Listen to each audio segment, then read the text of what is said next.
ఎలా ఉంటుంది మామూలుగా అంటే మీలాంటి క్యారెక్టర్ ఆర్టిస్ట్కి ఇప్పుడు వర్క్ వచ్చింది, ఓ 4 రోజులు వర్క్ ఉంటుంది, షూటింగ్ ఉంటుంది, తర్వాత గ్యాప్ వస్తుంది, మీకు వాళ్ళంతటి వాళ్ళే ఫోన్ చేస్తారా, మీరు గుర్తు చేస్తూ ఉండాలా వాళ్ళకి? నేను ఇంతవరకు ఎవరికి గుర్తు చేయలేదండి. ఇండస్ట్రీకి వచ్చిన ఫస్ట్ అయినా సరే ఇప్పుడైనా సరే నేను ఎవరిని వేషాలు నాకు ఇవ్వండి అని ఎవరిని అడగలేదు. ఇది ఒక్కటి బలగం, ఒకరిద్దరు వాళ్ళు చెప్తే ఉండండి మన సినిమాలో అవకాశం మీరు చేస్తే బాగుంటుంది మేము అనుకుంటున్నాం అనగానే నిజమేనా నాకు ఇస్తారా మీరు అవకాశం అని ఎక్స్పెక్ట్ చేసిన రోజులు ఉన్నాయి. అంతే మించి మీరు ఖచ్చితంగా ఉంటే సినిమాలు చెప్పండి నేను చేస్తాను అని ఎప్పుడు అడగలేదు, ఎవరిని అడగలేదండి. అలా అవసరం రాలేదు. అలా మీరు అంటే దాదాపు నెలకి ఎంత ఒక 10 days వర్క్ ఉంటుందా మీకు? ఇప్పుడు 20 days ఉంటుందండి. 20 days work, almost 20 days reach అయిపోయినట్టే. All films are TV also? ఏదో ఒకటండి, ఏదో ఒకటి ఉంటుంది. 20 days కంటిన్యూగా ఉంటుంది. వర్కౌట్స్కి దానికి కూడా కొంచెం ఇప్పుడు ఇబ్బంది అవుతుంది. సో అలా మీరు మరి అయితే మీకు ఆల్మోస్ట్ ఫుల్ ఫ్లెడ్జ్డ్గా యువర్ టైమ్ హ్యాస్ కమ్. అంటే నాకు టైం గురించి చెప్పలేను కానివ్వండి, ఇదేదో ఇప్పుడు ఏదో జరిగిపోతుందనో లేదంటే నేను ఇప్పుడు ఏదో సాధించేస్తానని అవన్నీ నాకు తెలియదు. కానీ ఒక్కటైతే అండి, ఐఎమ్ నాట్ సాటిస్ఫై.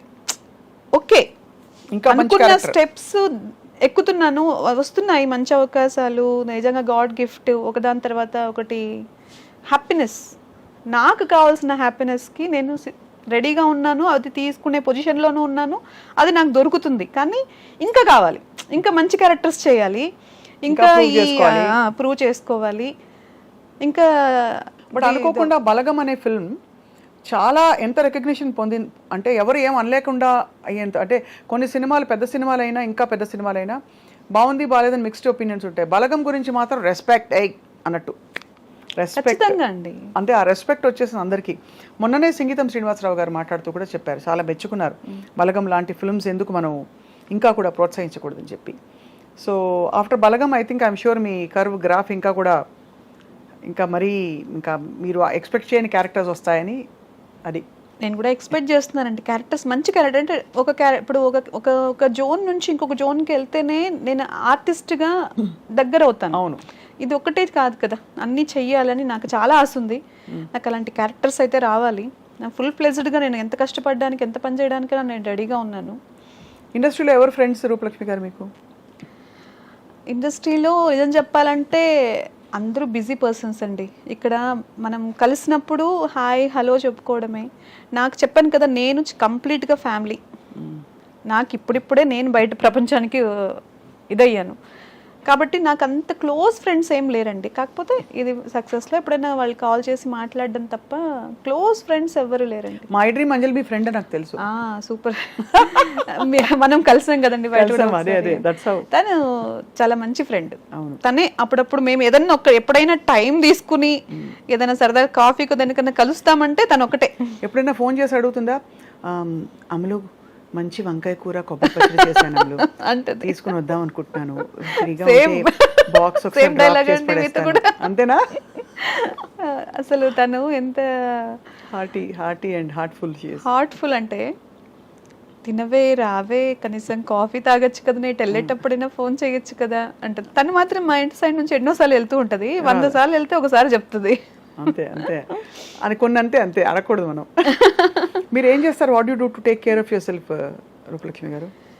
నాకు నా గురించి ఆలోచించుకోవాల్సి వస్తే నా గురించి టైం కావాలి. నేను ఒంటరిగా ఎక్కువ ఉండడానికి ఇష్టపడతాను, బుక్స్ చదవడానికి ఇష్టపడతాను, మంచి మ్యూజిక్ వినడానికి ఇష్టం చూపిస్తాను, మంచి ప్లేసెస్ చూడడానికి ఇష్టపడతాను.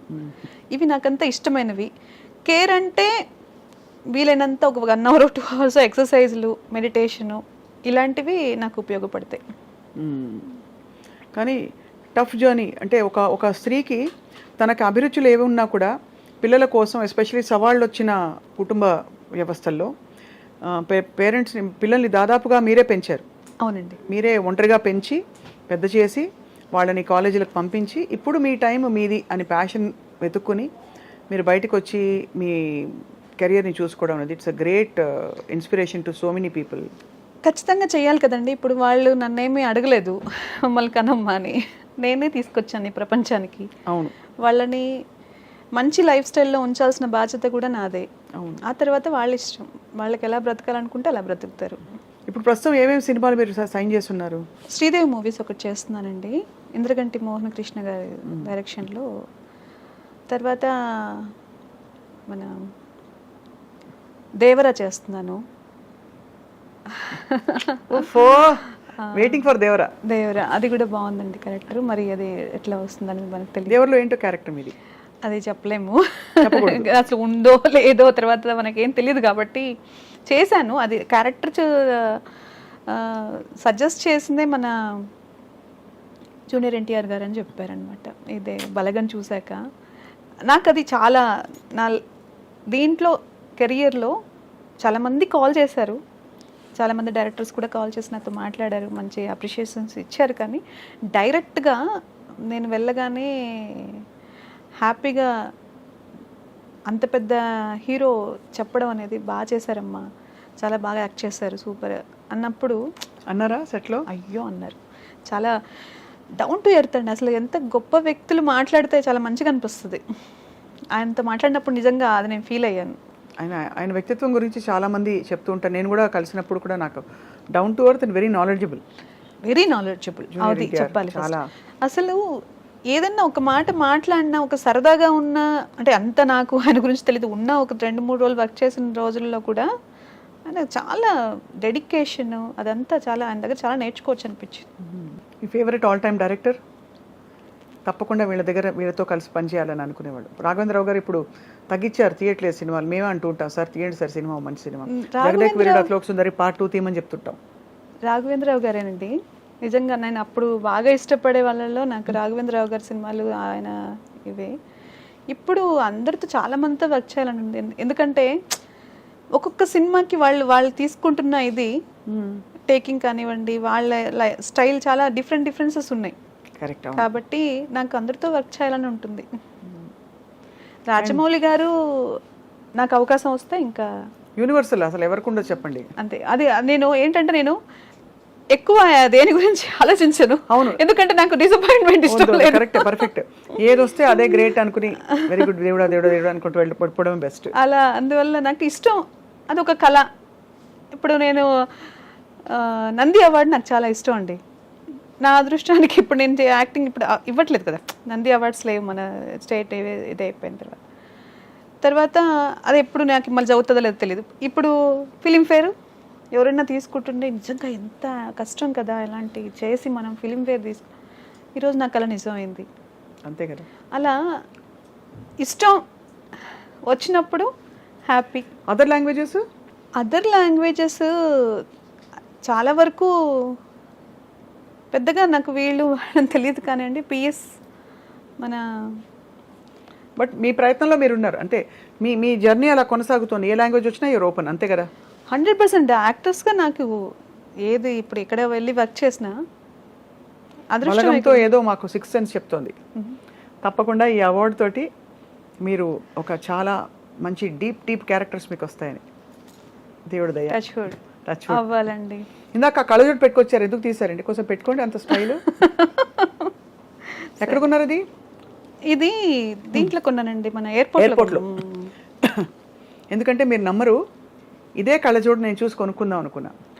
ఓకే, ఇది కొంచెం గ్లాసెస్ కొంచెం పెద్దగా అయ్యాయి, నా ఫేస్ మొత్తం కవర్ అయ్యింది. కానీ ఇదొక అంటే ఒక ఇదిగా ఉంది, ఒక ఎలా చెప్పాలి, టిపికల్ గా ఉంది. మీరు పెట్టుకుంటే అవునా, అది సూట్ అయింది చాలా మీకు. అవును, థ్యాంక్ యూ అండి. ఎందుకంటే నేను ఈ డ్రైవింగ్ తర్వాత నాకు డ్రై ఐస్ అయిపోయి తీసేస్తాను, ఇంటర్వ్యూలో ఎంతసేపు పెట్టుకుంటే బాగోదేమో. అయితే డ్రై ఐస్ అయిపోయాయండి, నాకు కొంచెం ఇబ్బందిగా ఉంది కళ్ళు. దానికోసం లైటింగ్కి అన్నిటికీ సెట్ అయ్యేటట్టుగా యూవీ అన్ని ప్రొటెక్షన్ చూసి కొన్ని తీసుకు. మీరే సొంత డ్రైవింగ్ అయితే?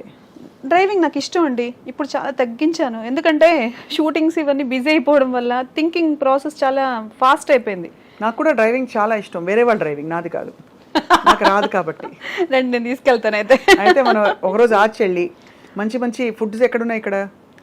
నాకు అంత ఫుడ్ తెలియదు, మా అమ్మాయికి తెలుసు, మా అమ్మాయి చెప్తే తీసుకెళ్తుంది. అంతే కలిసి అంజలి ఇంటికి వెళ్ళి వంకాయ కూర సూపర్ గా చేస్తుంది కదండి తను. అమ్మ అమ్ములు పప్పు వేసుకో, పచ్చడి వేసుకోవాలి, కొంచెం నెయ్యి వేసుకోవాలి అని అది మళ్ళీ తను పెట్టేసి మళ్ళీ పక్కకు కూడా జరగదు. నువ్వు కూర్చొని తిను అంటే అలా తినదు. లేదు నాకు వడ్డించడం ఇష్టం అని పక్క నుండి పచ్చడి వేసి నెయ్యి వేసి ఒక తల్లి స్థానం తీసుకుంటది ఫుడ్ పెట్టేటప్పుడు. Correct, that's true. సో ఒకరోజు వీ షుడ్ మీట్ అండ్ తప్పకుండా షూర్ అండి, లాంగ్ డ్రైవ్. అండ్ తప్పకుండా మీ డబ్బులని ఏం చేసుకుంటారు, సేవ్ చేస్తున్నారు లేదా? సేవ్ చేయకపోతే ఎట్లాగండి, ఫ్యూచర్ ఉంది కదా మనకి. సేవింగ్ టిప్స్ చెప్పండి మనం చూస్తున్న మహిళా ప్రేక్షకులకి, హౌస్ వైఫ్స్ కావచ్చు, వర్కింగ్ ప్రొఫెషనల్స్ కావచ్చు, ఎలా సేవ్ చేయాలి రూపలక్ష్మి గారు? అంటే నేనేం చేస్తానంటే అండి, ఫస్ట్ బడ్జెట్ ప్లాన్ చేసుకుంటానండి. నా లైఫ్ని నాకు ఎంత ఖర్చులు ఉన్నాయో దానిపైన ఏది వస్తుందో దాన్ని ఏది కూడా ఎక్స్ట్రాగా నేను చేశాను అట్లా అని చెప్పి మరీ కంజూస్గా అన్ని దాచిపెట్టేసి లేదు అని కూడా అనుకోను. ఎందుకంటే నా సెల్ఫ్ హ్యాపీనెస్ కూడా నాకు చాలా ఇంపార్టెంట్. అంతే కదా. కొన్ని ఖర్చులు ఫ్రీగానే ఖర్చు పెట్టేస్తాను. నెలకు ఒక 6 చీరలు కొనుక్కుంటారా? 6 డ్రెస్సులు, 6 చీరలు, 10 నెలకా? ఎందుకండి 6 చీరలు? అయ్యో, ఆ మాత్రం కొనుక్కోతే ఎలా అండి? లేదు అనుకోనరా? లేదు, చాలా నాకు షాపింగ్ చాలా ఇష్టము. వెళ్తాను, ఒక 10 షాపులు తిరుగుతాను సరదాగా. అక్కడ అన్ని లైట్స్కి అవన్నీ చూస్తూ ఉంటే దగ్గర మెరిసిపోతుంటే నాకు హ్యాపీ, కళ్ళకి చాలా రిలాక్సింగ్ అనిపిస్తుంది. అంతేగాని అన్ని కొన్నాను. కానీ కొనేది వాల్యుబుల్గా నాకు పనికొచ్చేది, ఇండస్ట్రీకి ఎక్కడికైనా వెళ్ళినప్పుడు దానికోసం కొంటాను. కానీ ఏదో ఖర్చు పెట్టేసి వెళ్ళని ఖర్చు పెట్టాను. సో అలా అయితే మీరు మీ అవసరాలకు మించి ఏదొచ్చినా కూడా దాచేస్తారా? అవసరాలకు మించి ఏదొచ్చినా అది దాచుకోవడానికే కదండి. అట్లని చెప్పి అవసరాల్లో తీసి దాచిపెట్టను. అదే కావాల్సిన సమకూర్చు, నా కంఫర్ట్స్ అన్నీ చూసుకుంటాను, నా ఫ్యామిలీకి కావాల్సిన కంఫర్ట్స్ అన్నీ చూసుకుంటాను. తర్వాత ఏదొచ్చినా అది గిఫ్టే కాబట్టి దాన్ని దాచుకోవడము, దాని మీద వచ్చే ఇన్కమ్ ఖర్చు పెట్టుకోవడం. ఇన్కమ్ అది కూడా మొత్తం దాచిపెట్టేస్తే దాని మీద ఇన్కమ్ వస్తుంది చూడండి, అది కూడా మనకి బెనిఫిటే. అంతే, ఆ బెనిఫిట్ని ఎంటర్టైన్మెంట్కి వాడుకుంటారు, అర్థమైంది, ఎంజాయ్మెంట్. అసలు అలా ఉంచేసి వడ్డీని మాత్రం అలా ఉంచి వడ్డీని తీసుకుంటాను. ఈ అసలు ఏం చేస్తుంది అంటే ఫ్యూచర్ పనికి వస్తుంది. అది కూడా కొన్ని డివైడ్ చేసేసుకుని ఒక ఫ్యూచర్లో ప్లానింగ్, మనకి ఏదైనా హెల్త్ ఇష్యూస్ లేదంటే దేనికైనా వస్తే దానికోసం ఒక ఇది చేసి పెట్టేస్తాను. ఈ టిప్ చాలా మందికి అవసరం చాలా యూస్ఫుల్ అవుతుంది.